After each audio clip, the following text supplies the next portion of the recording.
زما ورونو کم خلک چې آخرت طرف ته تللی دی قبرونه کې پراته دي الله سره د هغې روحونه ورسره دي هسې په خپله لږ اندازه ولګوئ لږ پر خپل ګریوان کې ځان له سوچ وکئ دغه خلک به اوس څومره ارمانونه کوي چا نه چې کوتاهي شوې ده اوس په هغه څومره ارمان کوي دا به ارمان نه کوي افسوس دی چې زه په وخت باندې جمع له ولې نه تلم افسوس دی چې ما قرآن ولې نه راغسته افسوس دی چې زما په خوله باندې ذکر ولې جاري کېده افسوس دا دی چې ما د نیکۍ کارونه ولې نه کول څومره ارمانونه به نن په آخرت کې خلک کوي او اوس په د الله مخې ته خلک کوي او په آخرت کې به هم خلک کوي زما ورونو چې هغه افسوسونه بیا کوو په آینده کې راځئ چې نن موږ خپلې سجدې ډېرې زیاتې الله ته ولګو ټیم ضایع نه کړو وخت ضایع نه کړو او څو پورې به زه د خپل الله نه بغاوت کوم څو پورې به د خپل الله سره دشمني کوم څو پورې به د الله احکام ماتوم څو پورې به د الله احکام د خپو لاندې کومه دا دشمني به ما له څه فایده راکړي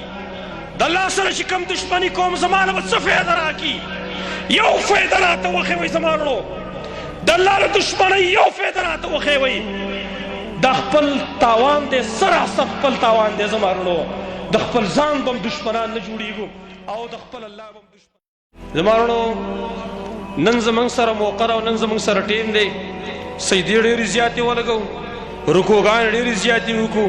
د الله بندګي ډېره زیاته وکړو بیا دغه درې حالات چې کله موږ باندې راشي که دا یو را به نشي خو را دوه حالات خو خامخا راتلونکي دي چې یو د زنکدن ټیم دی یو د آخرت کې د الله مخې ته ودرېدل دي په دې دوه حالاتو کې بیا انسان د سجدو به ډېر زیات ارمانونه کوي د عباداتو به ډېر زیات ارمانونه کوي لیکن دا ارمان بیا څه فایده نه ورکوي دا ارمان بیا بې فایدې دی په ورځ د قیامت باندې هر انسان به دا تمنا کوي الله رب العالمین قرآن کې د قیامت احوال ذکر کوي خبر مې دې دپاره وی درکو ان تقول نفس یا حسرة على ما فرطت في جنب الله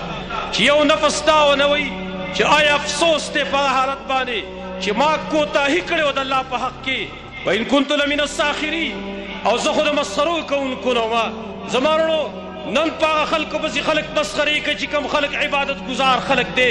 کم چې مسجد کې ناست وي کم چې د شپې الله ته ودرېږي کم سړي په لاس کې چې قرآن ورسره دی کم سړي په لاس کې چې د نبي صلی الله علیه وسلم احادیث ورسره دي دغه اخلاق او دغه کردار ښایسته وي نن هغه سړی په دې معاشره کې سپک ګڼلی کېدلی شي دې سړي ته پته نشته دی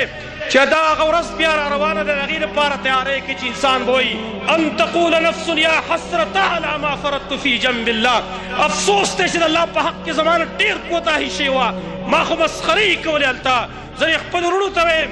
نوجوانانو ته خاص کر ویم هلکانو جنکو دواړو ته ویم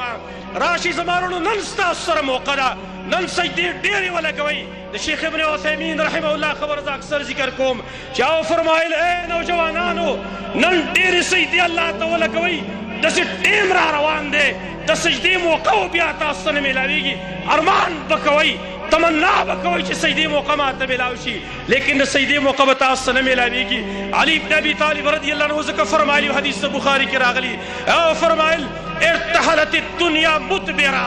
دنیا ګورې روانه ده مخ په وړاندې روانه ده تېرېدو وانه ده وارتحلت الآخرة مقبلة آخرت را روان دی ولكل واحد منهما بنون او د هر یو دپاره خپل اولاد شته دی فکونوا من ابناء الآخرة دا دو په آخرت بچي جوړ شئ ولا تکونوا من ابناء الدنیا د دنیا بچي مه جوړېږئ فاليوم عمل ولا حساب نن ګورې عمل شته دی حساب نشته دی وغدا حساب ولا عمل او بیا سبا له حساب دی بیا عمل نشته دی زما وروڼو نن ټیم مه ضایع کوئ نن په فیسبوک تاسو ته څه میلاویږي چې ګنده فلمونه په هغې باندې ګورئ یوټیوب باندې څه میلاویږي تاسو ته چې ګنده فلمونه پرې ګورئ په دې ګانو اورېدلو څه میلاویږي تاسو ته په دې ګیمونو باندې څه میلاویږي تاسو ته څوک پبجي گیم کوي څوک مختلف قسمه گیمونه پر فیسبوک باندې خلک کوي یو قسم گیم دی بل قسم گیم دی په دې اخر میلاویږي تاسو ته څه خپل قیمتي اوقات مه ضایع کوئ قسم بالله یو سیکنډ زما دا سرو زرو نه ډېر بهتر دی د سپینو نه ډېر بهتر دی ولې یو سره سپین چې ضایع شي بېرته به واپس شي بېرته بیا راتللی شي لیکن د ګړۍ دا کم سیکنډ چې اوړي